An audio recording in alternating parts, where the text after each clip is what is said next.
Good afternoon, everyone, and welcome to today's webinar from Smith School of Business. My name is Meredith Dault, and I'm a business journalist here at Smith. And I want to start by acknowledging that Queen's University is situated on the traditional Anishinaabe and Haudenosaunee territories. We are grateful to be able to live, learn, and play on these lands. So it's my pleasure to welcome you to today's presentation on how to lead high-performing teams, where we will be discovering the secrets of great teams and how to help them thrive. As always, today's webinar is presented by Smith Business Insight and by Queen's Executive Education. Before we get started with today's presentation, I want to remind you that yes, this session will be recorded. No, you will not be getting the slides, but you will indeed be getting a recording of today's presentation, and you'll be getting that by email within a couple of days. So keep an eye on your email inbox. The way today's format is gonna go, we're gonna have a formal presentation from our speaker, and then she will be taking your questions in the second portion of the presentation. So I hope that you will ask questions, get them in early and often, and use the Q&A button, not the chat button. So the chat function will be open for today's presentation, but please do use the Q&A button and not the chat function if you want to get a question into the presenter. So it's now my pleasure to introduce today's presenter, Diana Drury.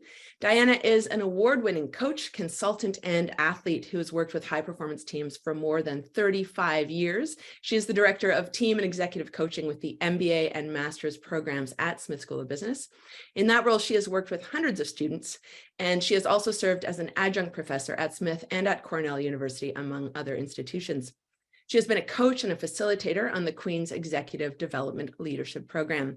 She's also an accomplished athlete and has competed at the provincial, national, and international levels in lacrosse, ice hockey, and softball.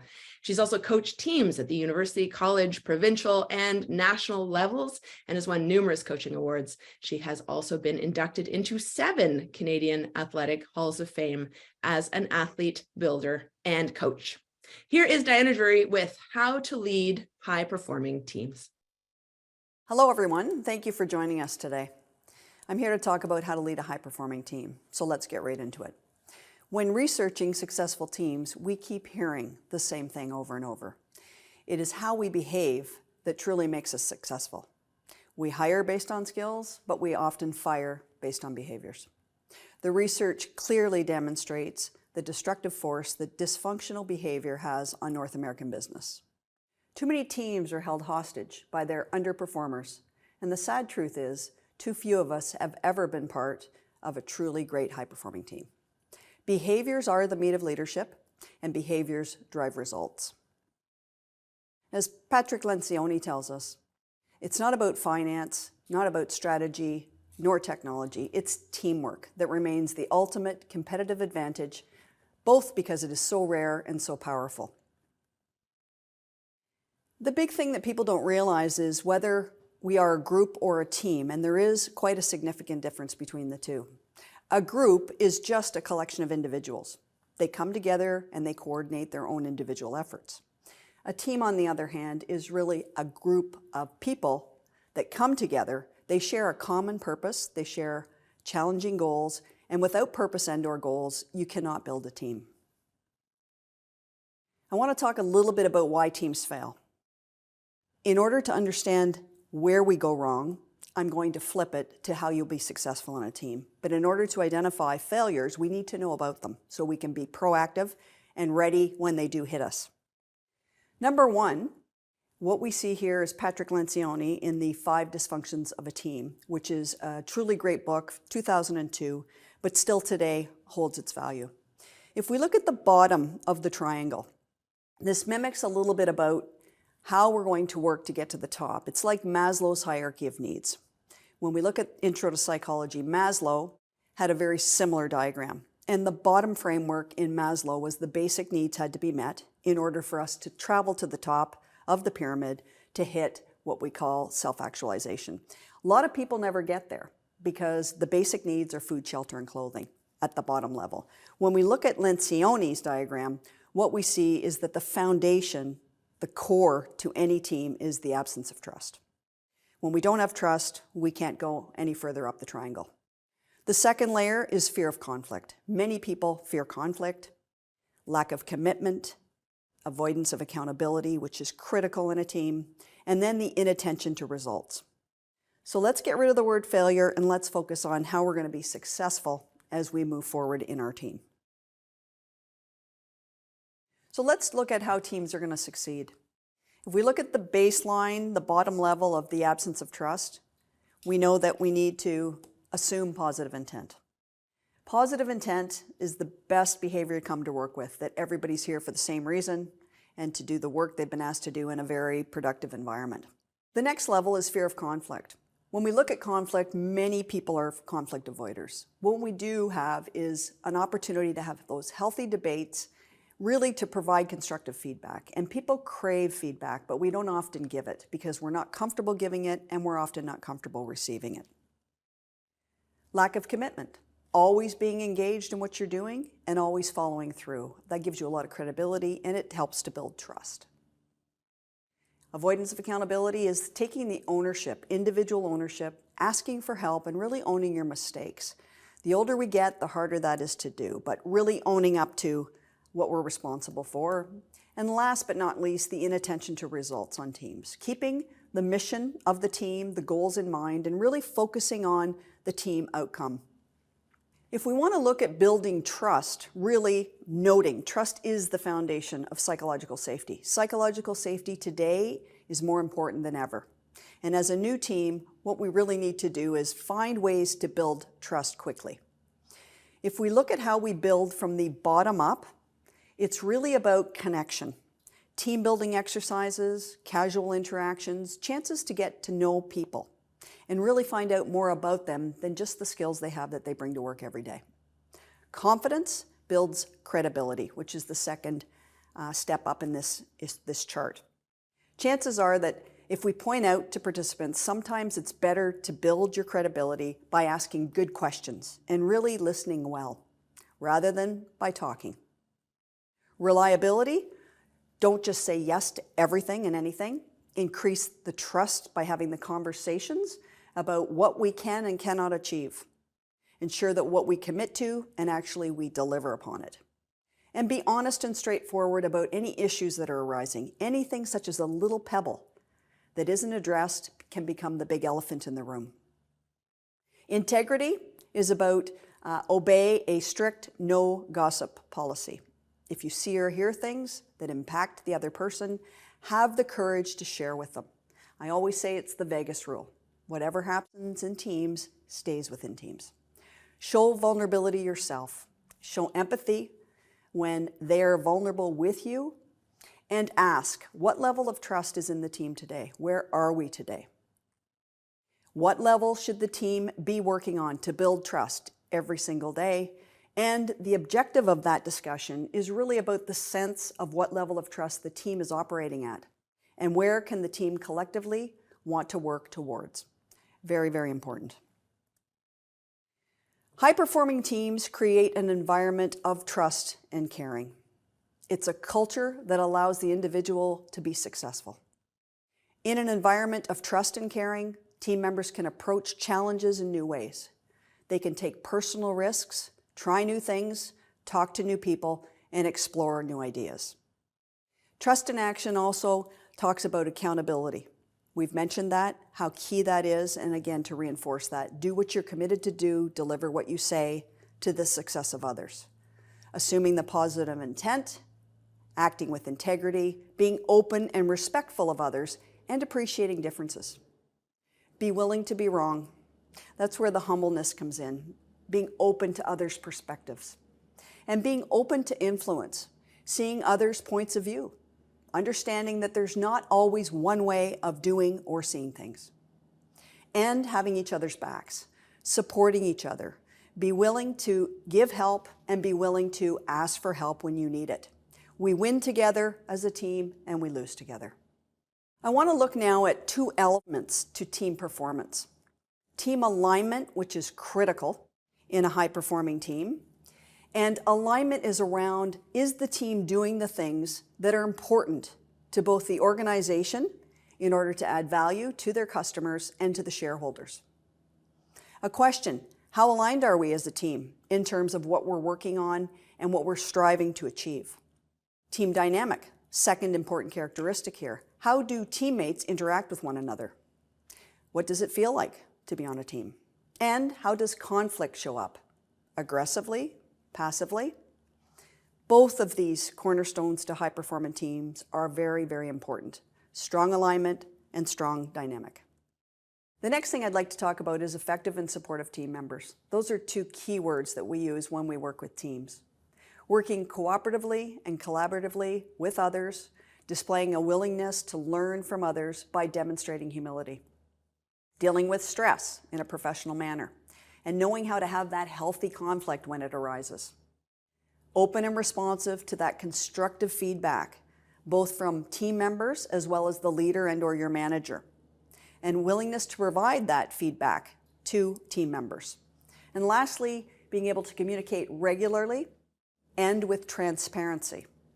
It informs the teams of any special circumstances that might prevent them from attending to the team tasks. Very, very important, supportive and effective.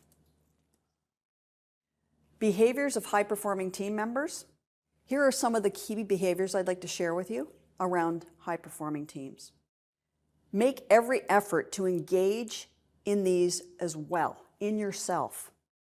Also be able to provide that feedback to your teammates. When you see them doing things, encourage them to the behaviors that you want to see. And if you see them doing something counter to this, help them improve. Reach out and be there. So interacting with people in a respectful way, and that's where that very, very sensitive cultural piece comes in. Adding value to everything you bring to the work table. Encouraging full and effective duties in your roles. Focusing on having the best team outcomes versus being right. Be willing to be wrong. Raising issues to help the team be as strong as possible. Being accountable, holding yourself and your team members accountable to the mission and the goals, and having each other's backs. Nothing feels better. Think about maybe an analogy of being in a rowboat, and when everybody's rowing, same time, the synchronization is perfect, it's effortless. And having each other's back is really part of being a high, true performing team. High-performing teams practice. They reflect, and they are prepared to act in the face of any great challenge. In fact, best teams practice all the time. They focus on skills that demand constant evaluation to approach and that flawless execution. We see that very often in teams in the world of sport, preparing for the Olympics. The one big event, the big day. Practice, practice, practice, and execution on that day is very important. One of the biggest problems we have here is that life moves at the speed of light. And we jump from crisis to crisis. And we don't ever stop after a challenge or a project and reflect upon it. Without reflecting, we really cannot learn. High-performing teams know how to leverage and optimize individual strengths for the benefit of the collective. And they also create that team culture that supports ongoing development and the continuous learning. High-performing teams, they outperform their peers. Even if they have fewer resources at hand, they're motivated by the mission because they have a part of crafting and communicating the dynamic, not static, the visions. The core values and the reputation where team members are passionate about the work and not about the paycheck. Characteristics of high-performing team. If we look at group objectives, there's a strong connection between goals and behaviors. High-performing teams choose goals that cause stress. The best goals are those that can only be achieved when the team modifies its behaviors. For example, do you want to run a marathon? If the answer is yes, then you have to become more disciplined and more focused. Example 2, do you want to increase sales? If yes, then you have to serve your customers better. And point 3, or question 3, is do you want to be more innovative? Again, if the answer is yes, you'll have to create an environment in which people take risks. Membership brings in where differences are able to look at appreciating similarities and built upon similarities and differences that are informational, they're social, and they're value-based. Communication is so critical in a team. And often we say we need to over-communicate on a regular basis. Even when we're live together, it's critical. It needs to be open. It needs to be a very effective channel. And we need to always have different methods of communicating with each other in our very highly sophisticated tech world today. The role of the leader in building a high-performing team is also critical. The leader's role is to align and excite the team or the organization to achieve a common purpose. On a high-performing team, all members share in the responsibility. They act to align, excite, and achieve that shared vision. My graphic here will show you the role of the leader in different ways, and I believe that leaders do play different parts depending on the day, what they're working on, etc. So if you take the far left picture, which is the flock of geese, you'll have the one lead bird, as I call it, leading from the front, and that's where I say you lead by example. You set your team up by showing them the way, what needs to be done. In the second scenario, we've got a team here with the leader leading from the middle, side by side, where everyone is an equal.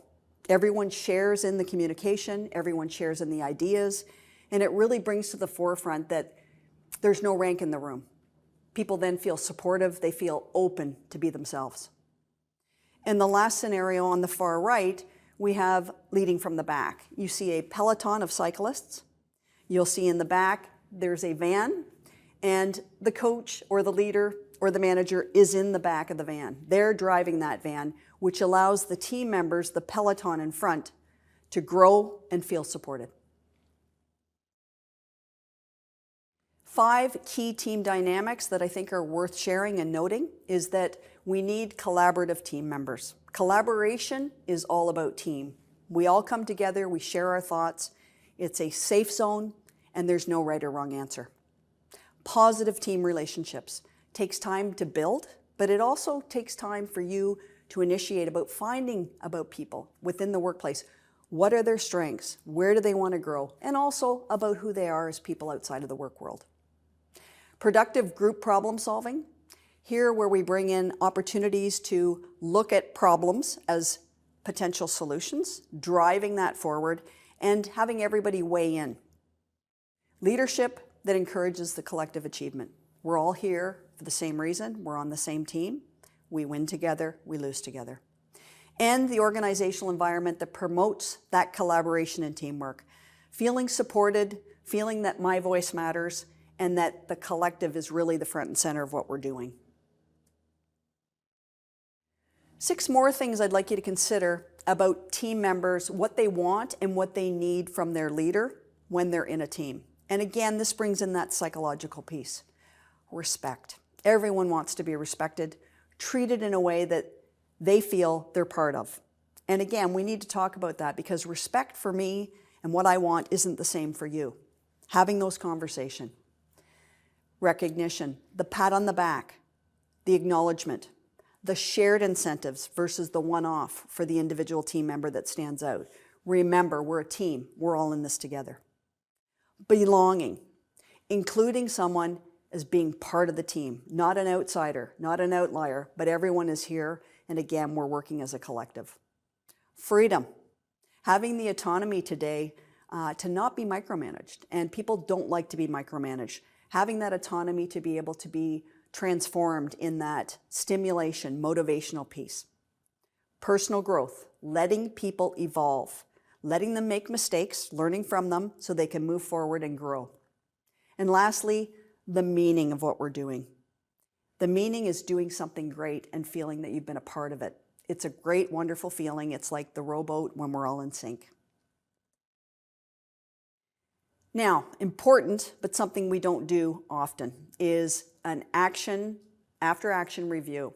It's a project or a process debrief. So let me give you a few things about the benefits of taking time to review after a project, after an assignment is completed. What we want to do is learn about the roles and the connections that we played. Everybody plays a role in any project, in any work environment. What is the role? Play your position. If we didn't, let's talk about what we can do better next time. It also teaches leaders about the importance of a clear direction and the intent of where we're going. If we don't have a purpose or a mission and goals to assist that, like I said in the beginning, we're going nowhere quickly. This also encourages what we call a learning orientation, avoiding blame. And in teams, we really don't want to blame anyone. We want to learn how each of us can be better the next time. Ensures joint accountability, which is that shift again from you to us. Learning how to be folded into new plans and procedures. I call that lessons learned. And building a learning culture. Debriefing is very similar to a after-action review, but debriefing is really one of the best practices that leads to a high-performing team. Asking questions like, what worked? What didn't work? What can we do differently next time? And creating what I call the file of lessons learned. Carrying that forward to the next project and having it there to refer back to if needed about what was working that we can continue to build upon, not go back and make the same mistakes over again, which cause us what I call wasting the time. And also, it leads us down to that path where we don't want to go. We want to be moving forward and achieving the goals in a positive way. As Peter Drucker once said, culture so important that it eats strategy for breakfast. And a team culture is very important and it's very powerful. I'd like to leave you with one last quote from Weiss and Molinaro from The Power of Teams. And it says that teams are aligned and engaged against a common mandate and common agreed to set of operating principles, and you will perform higher and more effectively than teams that are not. And I truly believe that this is a great quote and it really does work. Thank you for that, Dan. I'm going to invite you to join me. There you are. Thank you so much for that fantastic presentation. You just conveyed so much information to us, and there are so many questions. So we're going to get to those in just a second. But like, how common is it for teams to fail? I mean, I guess that's what I was really struck by. Like, gosh, like, are we all struggling when it comes to teams? How common is that?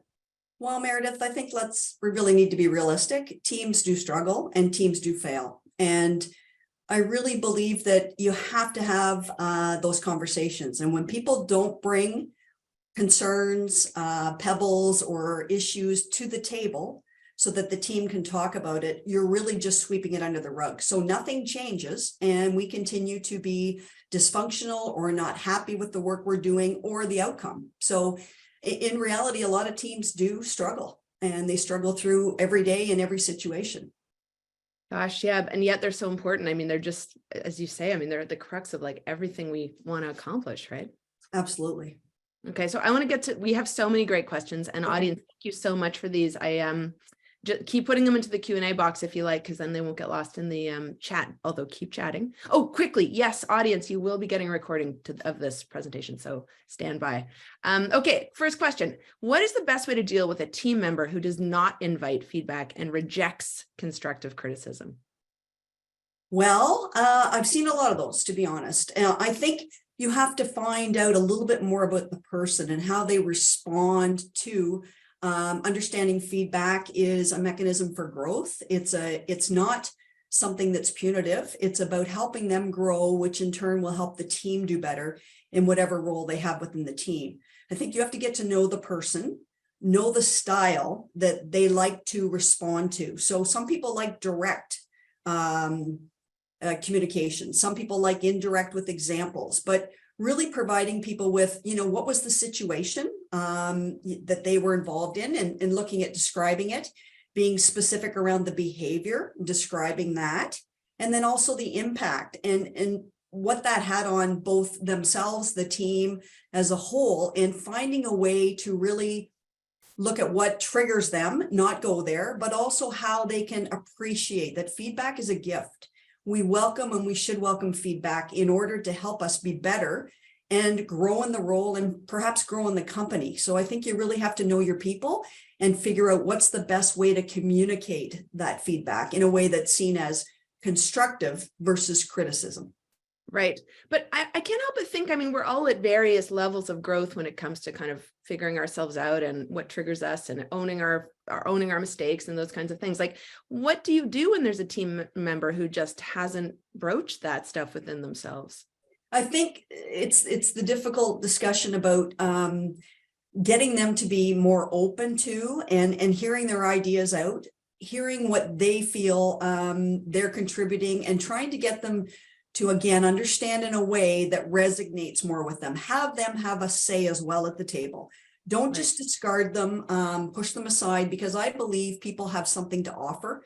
Everyone on a team has a different skill set, has different experiences.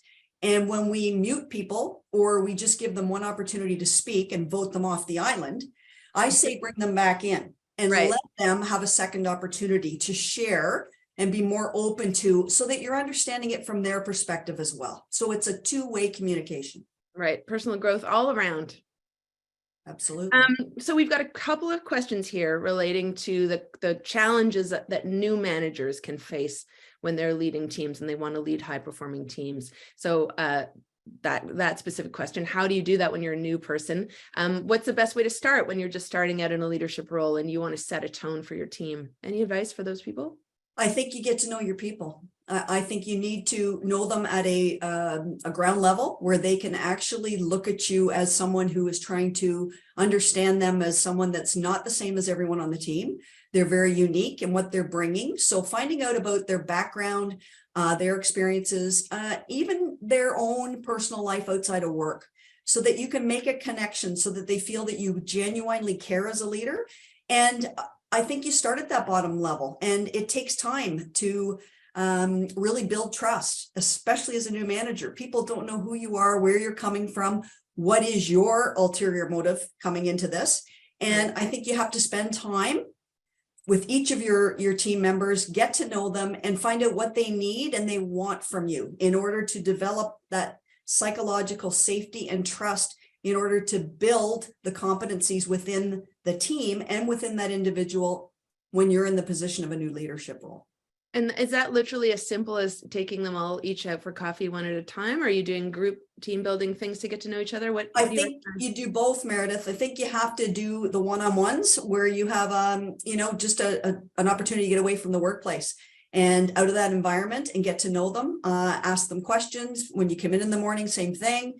How was your weekend? Anything, different, but also in a team setting, because I think you don't want to isolate and play off people. You want to bring them together. So team building, when you're a new leader as well, is very important, because you're going to have younger team members as well. You're going to have those that have been there maybe 5 years, and then the senior people who, again, need to understand what is everyone bringing to the table and how are we going to align that around our purpose and our goals that we're here to achieve in the workplace.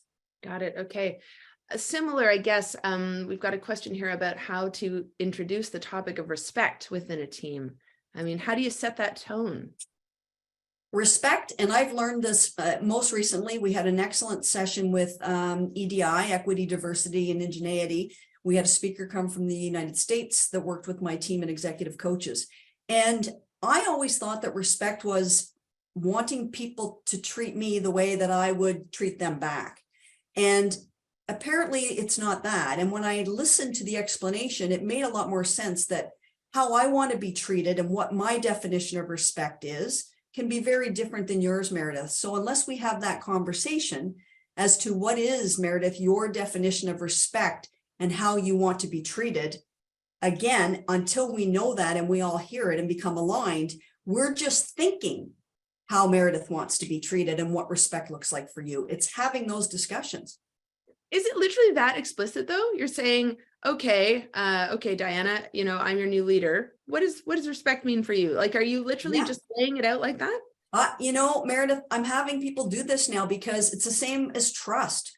If you ask people for the definition of trust, and I do this in all of my high performing teams course, I get 20, 30 different definitions. Now they may have similar words in there, but people's definition of trust is not the same as what we would typically think of today. Some people, they say trust has to be earned, whereas others will give it to you right out of the gate, no questions asked. It's the same thing for respect today.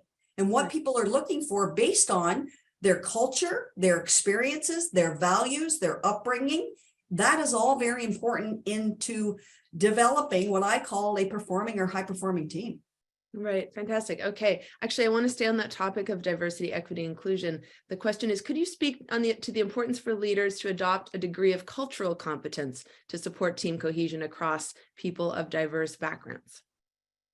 I think that goes along the line of asking the questions. So having an opportunity to have even a retreat with your staff members, or a couple of hours where you're coming together to meet, but you're discussing people's understanding, you know, the heritage, their origin, where they come from. Their name stands for something typically, but again, understanding when we don't talk about what does that look like for you, someone says from a culture, yes, and shakes their head, doesn't necessarily mean they're going to do it. It just means, yes, I understand. I'm not going to necessarily follow through. I think we have to be more open to understanding cultures and, again, value systems, where we've come from, so that we change our mindset again to be open to new perspectives, open to not thinking that there's only one right way of doing or seeing things. And that takes time. And I do believe that coming in and building a new team, or coming in as a new leader, you have to invest the time in your people and in your team to really get them to understand those basic layers and levels in order to build that pyramid to self-actualization, or the results and attention to results. Right. Okay. I feel like you have so many stories that you're do. very practical. But if you want to share any examples of times where, you know, you've seen this go horribly wrong or go horribly right, wonderfully right, feel free to share those. Don't worry, I got plenty of questions I can keep firing at you, but if there are examples, like, I think it helps people to understand, like, gosh, I don't want to do that. Well, again, so, you know, I can give my background in sport. You know, I've played on teams at the very highest level of international competition, and going with the team that had the best player in every single position. And I'll use the sport of softball, 9 players, everyone's in their best position. They know it. And we absolutely tanked on the given day where we needed to perform. Someone just let it off, and none of us were able to really get the momentum going, and we lost the game, and we were out before we knew it. And it was, well, we worked so hard for 4 years to get here, and it just didn't come together on the given day. Now, remembering that life happens, things happen, you can only control what you can control on that day, and that's your own performance. Went 2009 to Australia, the first World Masters Games, representing Canada. At that point, we were at the elite level, and we went. And when I showed up there expecting the 9 starters that we had practiced with for 2 years, there were 4 people missing from those 9 starters. So we had 5 starters, and we had a round robin of 9 games.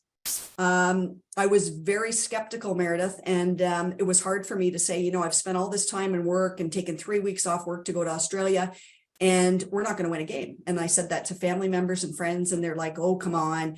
Anyway, we got out of the round robin, and I think we were 6-9, and we got into the playoffs.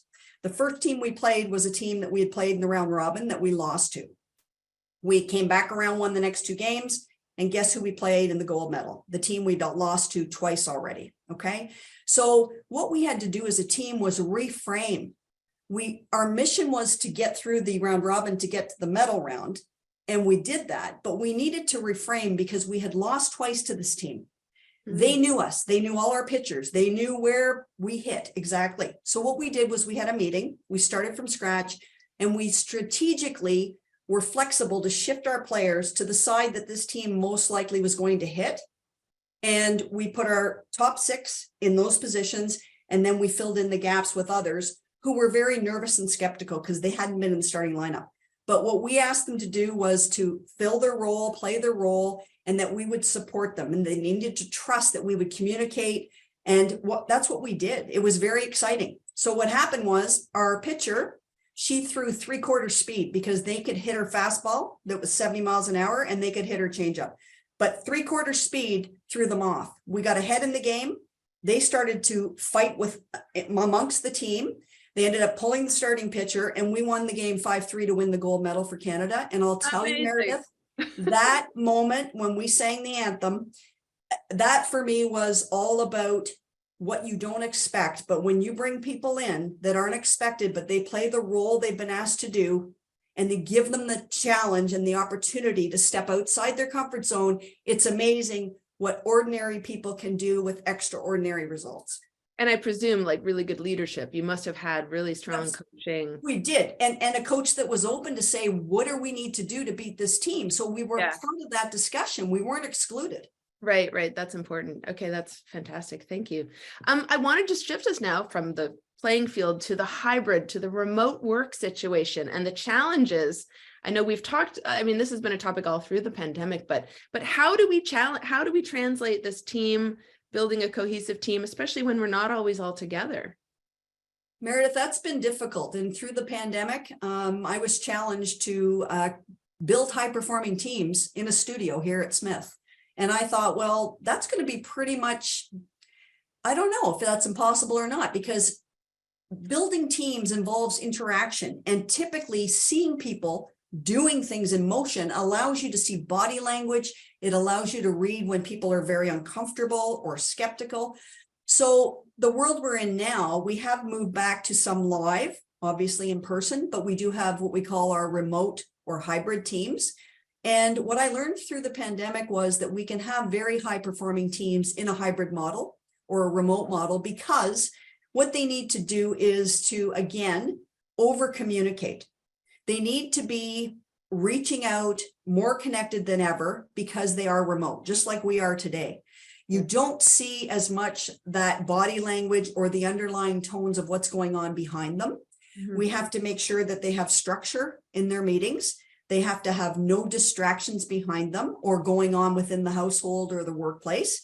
And they also need to take things offline and get to know each other by having informal socials, having a coffee chat, getting to know more about people's lives outside of the team. And really, you know, I call it even having a happy hour for half an hour where they would come in and connect on a Friday night after work, bring in their favorite beverage, and just see how people are doing. How are you doing? In person. You're saying do it? No, virtual. A remote happy hour. Yeah, a remote, because people are all over, right? We're all over the world. So I think they have to make the extra effort to connect socially, as well as to over communicate, make sure that people are still involved, haven't checked out. And if something's going on, then reach out and find out what that is and how can you support them? Because, you know, remote and hybrid teams can be very high performing. And I saw that through the pandemic, but it takes extra work and it takes extra time and that commitment to want to do that.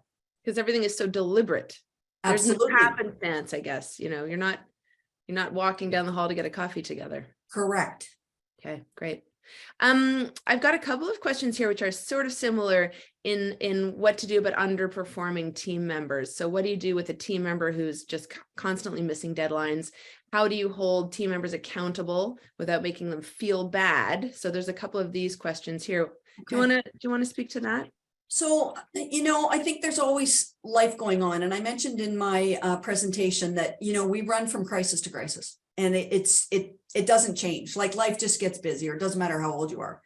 And I believe that usually when you have an underperformer, there's something else going on. I think there's something else underlying there, whether they're not happy within the position, perhaps they haven't been trained and they're not up to speed on what it is they're really expected to do. Do they understand their role? Do they understand what they're accountable for? And if you can get that far and you still see the underperformer, it's about having that opportunity to have a performance review and to really take a look at setting some new goals and some new actions that they can achieve within their portfolio and having a way to mentor them along. Perhaps they need some external coaching, executive coaching, or even you sitting in with them a bit more frequently to offer them an opportunity for what skills do they need and getting them trained in the areas that they feel that they are more comfortable, because we often put people into positions where they don't have the skill or they don't have any idea of what it is they're expected to do. We just move them into teams and say, here's your job. I think also that there are things going on with people within, you know, we've come out of a pandemic, and I find now today that there's a lot of people still dealing with mental health issues, more so than ever. Yeah. And how do we find a way to support those people by being nimble and flexible? But again, you have a standard, you have to meet the standard, but I still think there needs to be some empathy, and you have to really listen today. Listen to people, find out what it is they need from you and want from you and how you can support them going forward. But if they're just missing deadlines and or maybe they're just not showing up to meetings, or they're, I mean, what you've suggested sounds great, except what if they're just not open to it? They're just then I think, you have that hard, difficult conversation where, I don't feel that you're happy in this position. If you have nowhere else to move them, maybe it's time to look elsewhere, or to get them to buy into what is it that you think you can bring to the team that's missing here. Maybe there is a role for them to play that will create that motivation or stimulation. That's what a good transformational leader is able to do with their employees, is motivate and stimulate them by not giving them the answers, by giving them the autonomy to try something new and to bring it back to the table. So again, we have to find people ways to get involved that stimulate them to want to be there and do the work. And sometimes I find that people are just stagnating in their jobs. They're not really enjoying what they're spending 7 hours a day doing. So I think there's a number of things you can do there. And the ultimate in the end is, if it's not for them, it's not for them. Maybe they need to cut the ties, but I still think you need to dig deeper. Right. So there actually is a question. How do you know it's time to let a team member go if it isn't a good fit? Repetitive behavior. I call it pattern behavior. When nothing changes, and you do have to give people feedback when you see something. One-offs happen every day in life to all of us. We run late. We aren't able to bring to work what we thought we could from the night before because we were up all night with a sick child or an emergency. Right. Life happens. So we have to be empathetic. But when you see pattern behavior, Diana shows up constantly without her work prepared. To me, she has to be told what that is that she's not doing and bringing, and how it holds up the whole team. Because when you're missing Diana's work, the team cannot move forward without that piece.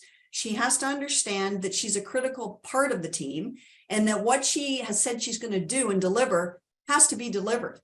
And if it's pattern behavior, we need to hold her accountable, and then we need to project that up. And, worst case scenario, nothing changes.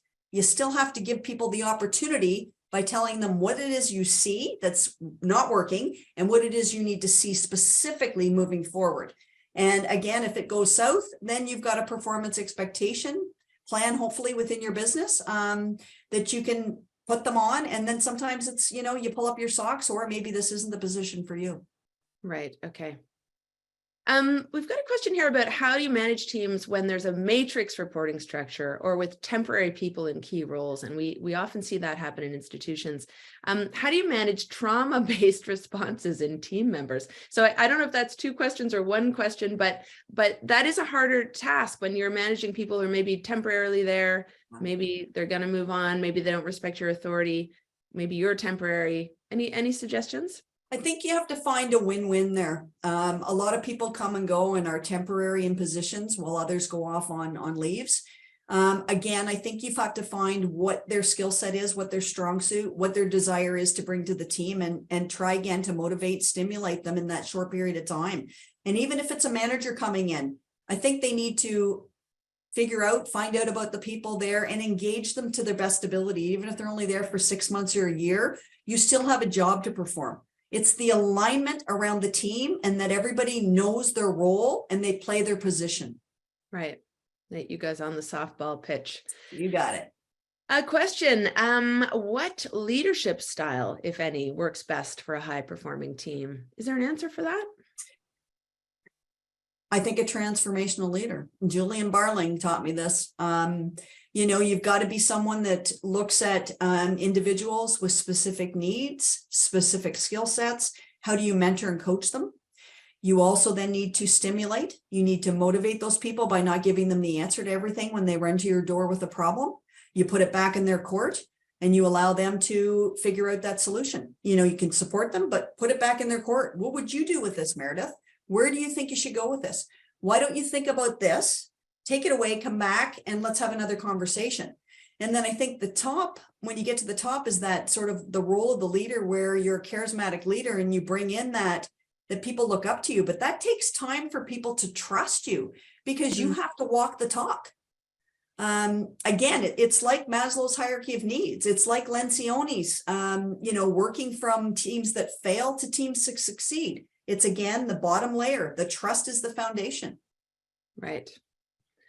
Well, a few people are asking us questions about the issue of burnout, because I think this is actually, a lot of people felt this in the pandemic. And as you said, we're still dealing with the mental health repercussions of it. But how do you motivate and push a team without, and especially if we're seeing people sort of dealing with burnout or trying to manage them through that, not to push them into burnout? Got any tips for those questioners? Yeah, that's a tough one. I think you have to realize that people during the pandemic did more than expected. I know, at our level, we were always asked to make sure that our students were taken care of. We needed to be flexible, nimble, not expect everything right away, to give them an opportunity to have things delayed a little bit with regards to coaching. But I think in our world, we need to, as leaders, take a look at what we're expecting people to do. Has that job description grown to the point where we're just doing more volume? So it's quantity of work versus quality of work. And people do and have burnt out. And I think if you don't dial it back to really managing tasks that need to be prioritized, and then those down the road can be looked at eventually, but getting back into this mode where we're back to a bit more of a normal sense of reality, is to reassess what are the priorities and where can we pull people back that we're doing above and beyond to get them that sense of, you're back working 7-8 hours a day. And if you do a bit of overtime, it's not consistently 5 to 7 days a week. There has to be that work life, what I don't call now as balance, but work life harmony. So that again, when your body's telling you people need to take their lunch, they need to take, their breaks, they need to get out for a walk. It's just about having that opportunity to give this a chance to just recharge and, just taking your coffee break, having a coffee chat with somebody, connecting with an old friend. But yeah, you have to make time to do it. It just won't happen because we're driven to use every single minute of every single day in order to get the task done. So work-life harmony is critical coming out of the pandemic, more so than ever. And is that something then as a team leader? I mean, can that becomes part of the team culture, I presume, that you're expecting lunch breaks and coffee breaks. Yes, and people to go. Exactly. Now I'm bad for that, and everybody will tell you that. I mean, I don't take lunch very often. I work full-time and I walk around and see people, and to me, those interactions during the day help me. But I make sure my staff have their lunches, and if they don't, then in return they leave early. And that they're not overburdened. When we have many programs starting at the same time, I have people that are dedicated to supporting. What do you need? How can I help you? Because I know this is going to be a crazy week. So we try and take a bit of the pressure off by having someone supporting them and making sure we're all in this together. We have a meeting. You've got this. Everybody has their delegated tasks, and we come together and do a bit of a dress rehearsal. We've got each other's backs, and that's what team is about, is feeling that you've got my back. And I know that if I need you, Meredith, you're going to be there for me. Okay. This is a great question. How do you explain and create team to younger members who may not have ever been part of a team before, when sports analogies are not working? And Carlin writes, they're my default too, but it's not resonating. Yeah. I think, in the business world, and I came from sport, and I was trying to think, how do I transfer sport to business? And really what we do is it's all about people. So it's finding a way to engage someone with a story that's relatable to them, their generation, an example that you can find that will resonate with them so they understand the importance of teams. Here at Smith, we have analytics programs, we have finance. Those people are very much individual people that work siloed away from everyone. And we bring them into a team atmosphere. And when I'm with them, they look at me like, really? Like, we're going to work as a team when I've been alone and a silo member? You have to explain the importance of their role. And my Honda Cog video does exactly that. We need everybody playing their part and doing the best they can do in the role they're in, to create that synergy that takes it to the outstanding quality in the product in the end. But if we don't understand from the beginning what it is we're trying to produce at the back end, we never know, and we have no buy-in to that. And I think the younger generations need to realize that they're going to be working in teams, and we do get thrusted into teams. And often, as I said, sometimes they're groups. They come together for a short period of time, then they disband. A team truly connects, and they often will be lifelong friends. They will support each other. They'll reach out for questions in their own network. They'll branch out their networks. I think you have to relate to the generation and what applies to them and in the work world today they're living in, and find an analogy that's really going to suit them, and a story to really demonstrate how important teams are. And there's so many things out there that can illustrate that in either videos or movies, to go back to some movies. I feel like I want to poke you for examples. Carlin wants an example that's not. I know. And I'm not trying to just give a sport example, but like I said, in our teams in finance and analytics, those people don't appreciate till they're immersed in it, the power of a team. Right. And taking one individual and giving them the same assignment as giving 5 people the same assignment. These 5 people are going to create much more creative end product because of what they bring to the team in different ways, out of the box thinking. Have that person come in and share their passion, share what they've done, and try and then make an analogy and connect it to the workplace. Got it. Okay. Are team building exercises a useful undertaking? Somebody's also asked, are there any places to go for team building?